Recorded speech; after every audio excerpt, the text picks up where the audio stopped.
Hi, everybody at home. Very nice to meet you, even though it's only digitally. I'm hosting today's masterclass about how to inspire and sell through premium publishers without expensive PR. I'm really happy that you found your way into this digital classroom, and I hope that I can share some of my experiences with you on how editorial teams are actually working nowadays and what you as a brand can do to get your products featured within editorial content. But let's maybe start with a little introduction of myself. My name is Claudia, and I'm a key account manager at Tipster. At Tipster, we are helping brands selling their products via premium publishing websites. How do we do that? We're enabling an embedded checkout so that whenever a user enters an inspirational shopping article, they can purchase the product directly when reading this article without leaving the website of the publisher.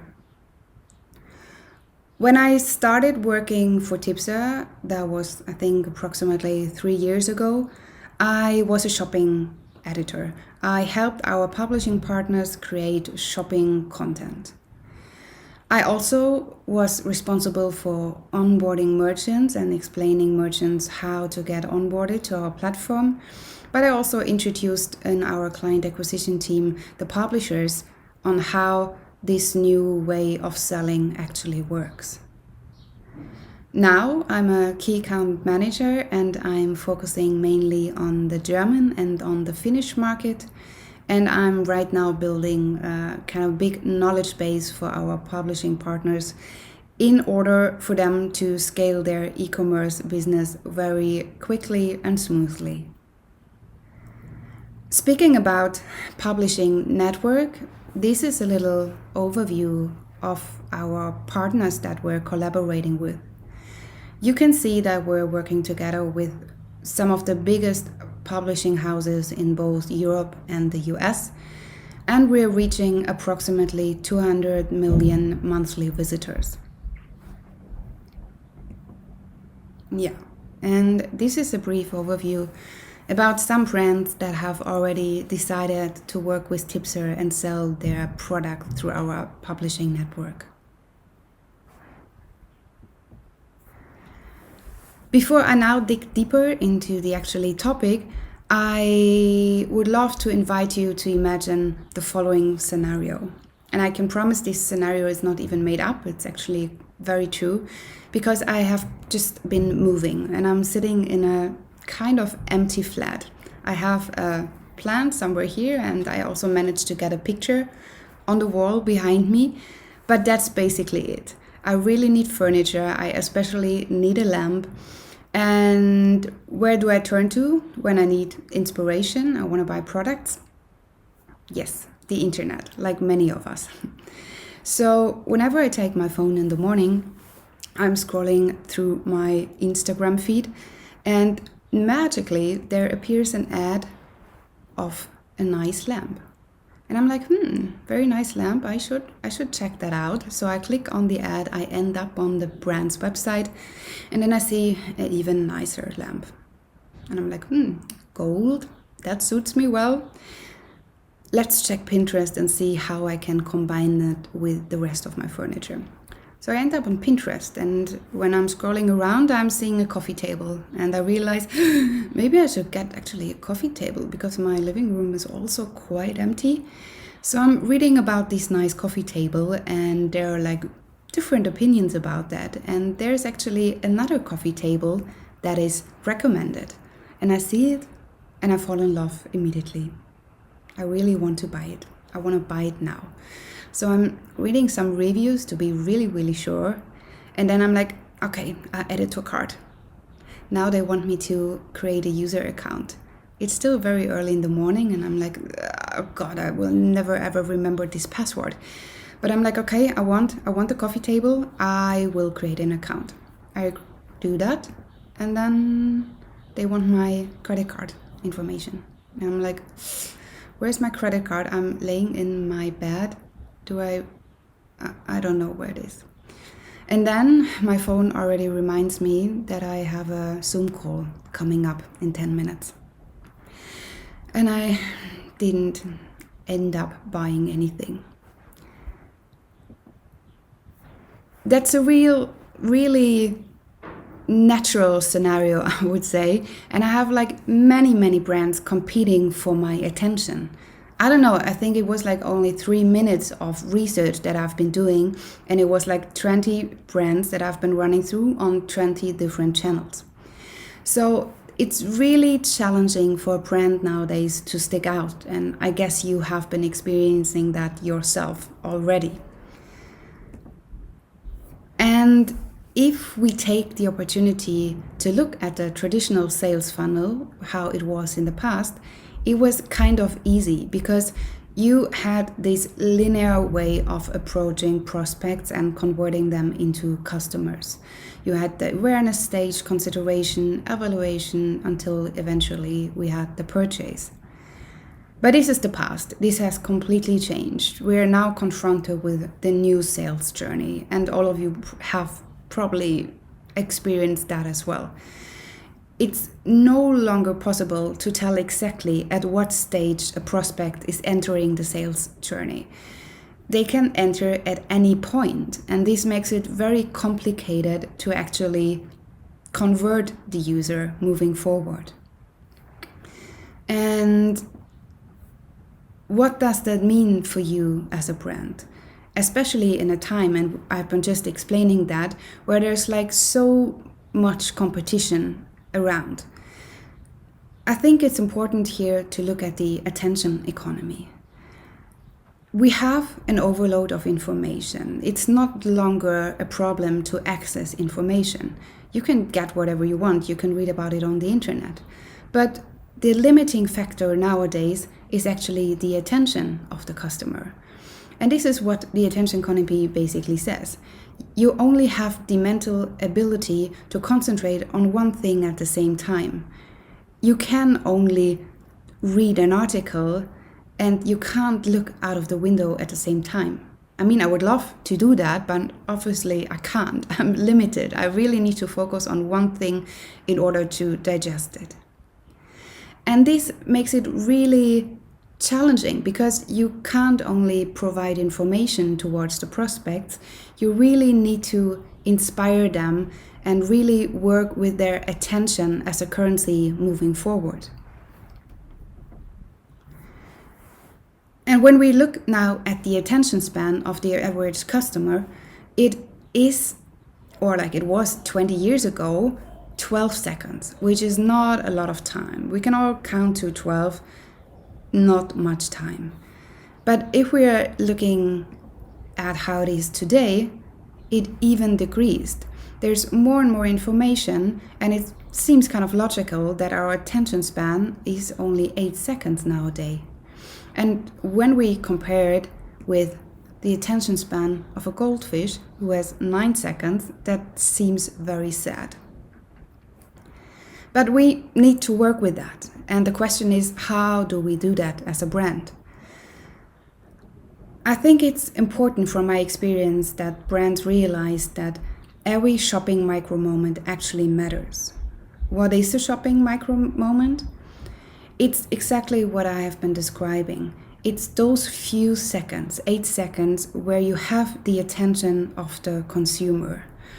And this is not only a challenge, it's also a huge opportunity for you because, as you know, 51% of the smartphone users discover a brand by using their phone. So that's a great chance, and you just need to make sure that you are visible, that you are sticking out, and that you inspire the customer. Because inspiration is that what it's needed. We learned information is like not the currency, but as long as you inspire the consumer, you can really convert them into a buyer. And the good news is that inspiration can happen everywhere. It doesn't matter which channel it is. It can be TV, radio, it can be on the brand's website, it can be through friends and family, recommendations from influencers, celebrities, and of course social media, print magazines, and also very credible online magazines. And all of those things that I've been mentioning right now force us kind of to look into a new way of selling to consumers. And this is at the point of inspiration. We just learned that we only have 8 seconds to convince a user on a website to buy a product and to get actually the attention and the excitement that they put the product into the cart. And what we need to do now is figuring out a way of offering a very seamless checkout experience. This is what is required from the user. They're investing their time and they don't want to be sent away on another website or create a new account. They really want to have a very smooth experience. They want to have as little clicks as possible and the best, let's say, payment options, maybe even free shipping. There's like so many things that the user can actually request nowadays, and we somehow need to follow. And this is a trend that is really hitting globally right now. I started reading an article about Pinterest recently, and they have been announcing that they are exploring opportunities on how to sell to their customers directly. Meaning they figured out that they don't want to limit the offer to just showing inspirational content. They really want to make the inspirational content also shoppable. And this is something that maybe before I tell you a little bit more how the editors are working nowadays, I can show you in real life how that could potentially look like. And this is Basil. Basil is an online magazine for people who are interested in fashion and lifestyle.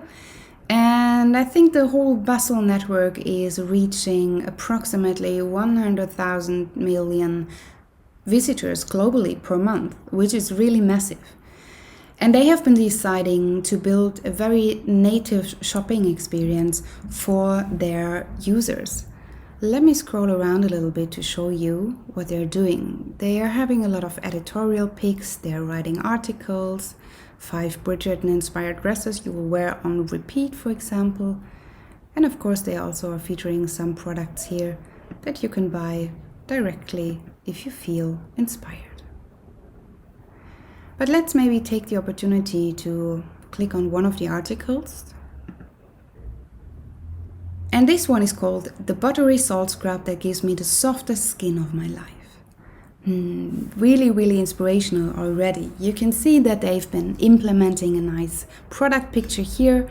They have been giving the product 10 out of 10 recommendation points, which is obviously very good.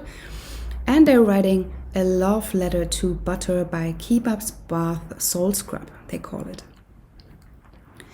What is great with this article is that they really managed to describe how it feels to use this product, and they are also explaining what's in the product so that you know what you're buying. They're explaining what kind of different options when it comes to scents you have. And then, of course, they're offering the product to buy directly from the content. So you click on Buy Now. You can see more product pictures to get even a better insight on how it looks like. You see the price. You need to choose a variant. I go for the Lotus Nut version. And I add it to cart. Very easy. I'm happy with my choice. I click on Checkout. And then I only need to type in my delivery address and choose a payment option. And then I can buy the product directly here from the content. It is really, really smooth. And whenever I'm done purchasing, I get redirected to the article that I'm coming from. And I can continue browsing and getting inspired and maybe even buying a new product.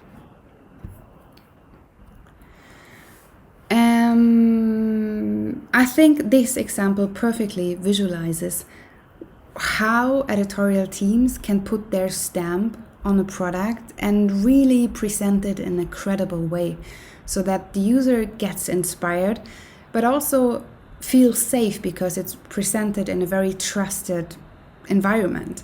People are still turning towards online media and big magazines with a huge reach in order to get information. And this is something that you can utilize as a brand. But let's take the opportunity to look at another example.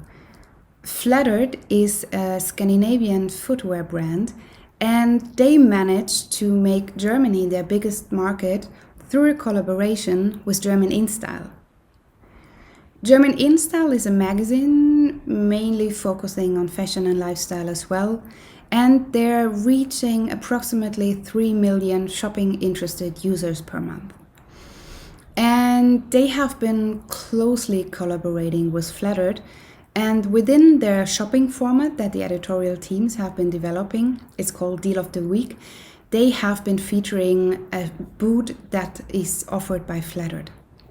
They have been producing really, really nice content pieces around that. And I think one of the success factors from my experiences was that they have been using all of their channels. They have been writing a nice article. They have been featuring it in a shopping newsletter. They even did a print integration. And of course, social media was also part of their strategy.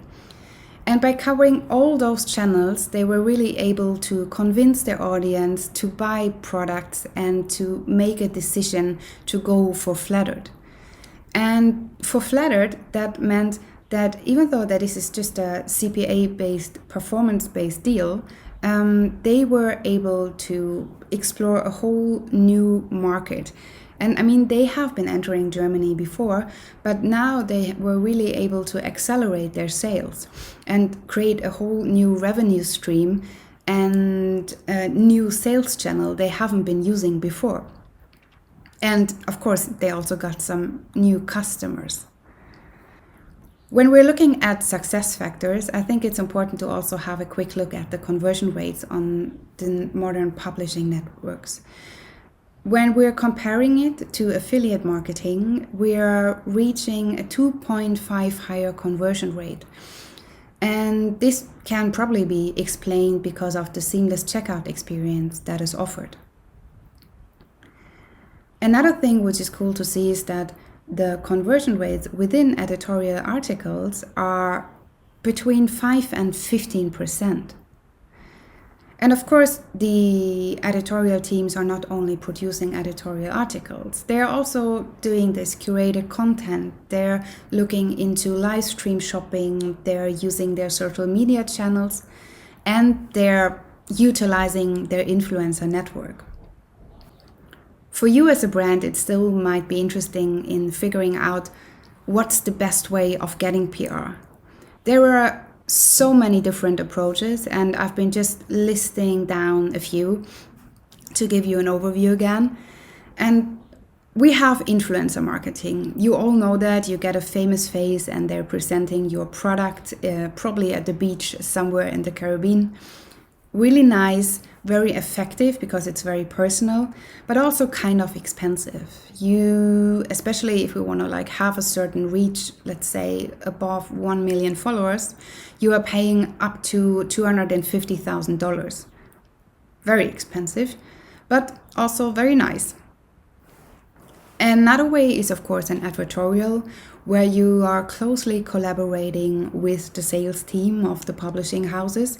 They're producing a content piece, but you actually have a lot to say. It's not an editorial or like a classic editorial integration, because you get to decide on what is actually written in the article and what pictures will be used and so on and so on.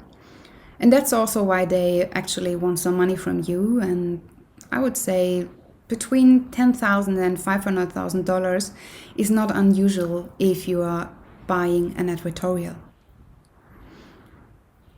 Another opportunity that you have is actually the earned media. Yeah, all of you know that this is the toughest part. It's really connected to a lot of hard work, but it's also like winning the lottery. Then you're so cool that you actually don't need to do anything. The editors are picking up their or like your product and your brand and just writing about it because they think it's cool. But before that happens, you need to invest like a lot of time and resources. But as said, a really cool way. If you manage to get there, I think you made it. And what else do we have? Yes, we have, of course, affiliate marketing. There we have editors picking products from a platform, implementing them into their articles.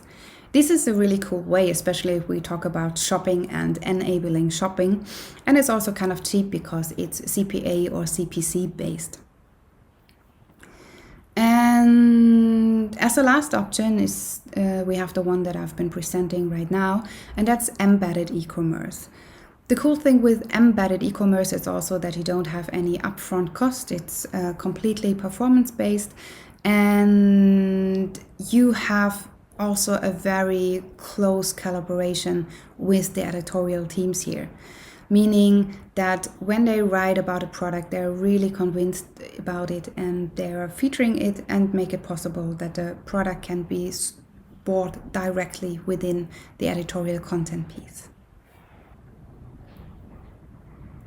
And once you have decided what kind of way you want to go when it comes to PR, I think it's still important to look into what publishers are actually looking for when collaborating with brands.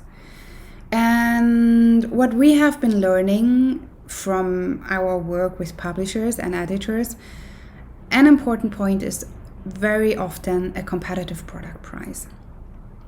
They also want to have a unique item for their target audience. They don't want to sell what the competitor is selling, so they really want to offer their audience a very cool product. And in order to do that, they of course need to have high quality product images. And those product images are important in order to create inspirational content pieces. When you can offer free shipping or returns, that's also a nice add-on that the editorial teams love to feature because it's something special for the readers as well. And of course, your product somehow needs to be relevant for the season. If you're selling wool sweaters, then maybe the summer season might not be the perfect, at least editorial match for you. But I think from my experience, the most important point is that you have a compelling story to tell. There's like nothing worse than having a product that they can't really write something about. The more input you're offering, the easier it is for an editor to like get to a point where they can create inspirational pieces. So really think about the story that you're presenting towards the editorial teams to make it easy in their daily work. Now that we know how the publishers are actually wanting to have the products presented to them, I think it's important to also look into how editors are finding content ideas, because this is what it's about. It's about creating inspirational shopping content. And of course, they're still turning towards the classic channels. I mean, they're visiting events and trade shows. They're getting a lot of emails every day. It's like from brands, from retailers, a lot of press releases. And of course, they're also turning towards social media and looking at influencers, at their competitors. Like all those channels are still playing an important role. What I think is important to mention is that the job of the editor has been changing a little bit, especially when we look into how the shopping content is created nowadays. Because it's shopping content, it's no longer just a simple article telling about something. They are making it shoppable, they're giving shopping advice towards their audiences. And they're no longer measured only on numbers like traffic and people actually reading the article. The revenue that a shopping article is creating is a very important KPI as well nowadays. And of course, that makes it a little bit different for the editors how to find products they want to write about. Of course, they are looking into all the channels that I've been just mentioning, but there's also the e-commerce portals like affiliate networks, like the embedded checkout portals like Tipster. Because what's cool about that is that you as an editor can actually see how much commission you will earn. Meaning, you know, when you insert a product, okay, let's say X%, this article will create a revenue of $15 per sold product, which is really cool and also very, of course, appealing for the editors to choose then a product with a higher commission. And of course, they also get access to all the product information available, to the stock count, to what else do we have, the product pictures, so that they really can create an inspirational piece which lets the user imagine how it feels to use a certain product.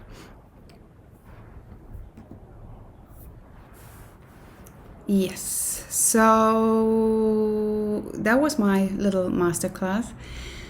Let's wrap it up.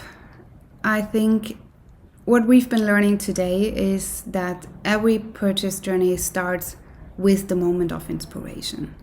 And we only have the limited time of 8 seconds, this micro shopping moment, where we can capture the attention of the consumer. And a great way of doing it is by offering a seamless checkout experience. And media houses are seen as a credible source of information and inspiration. It's really worth it collaborating with platforms like that, especially if you are associated with a very trusted brand that also increases your own brand exposure and brand awareness. And you have the editor telling your story. And what a great opportunity is this in order to expand your own community.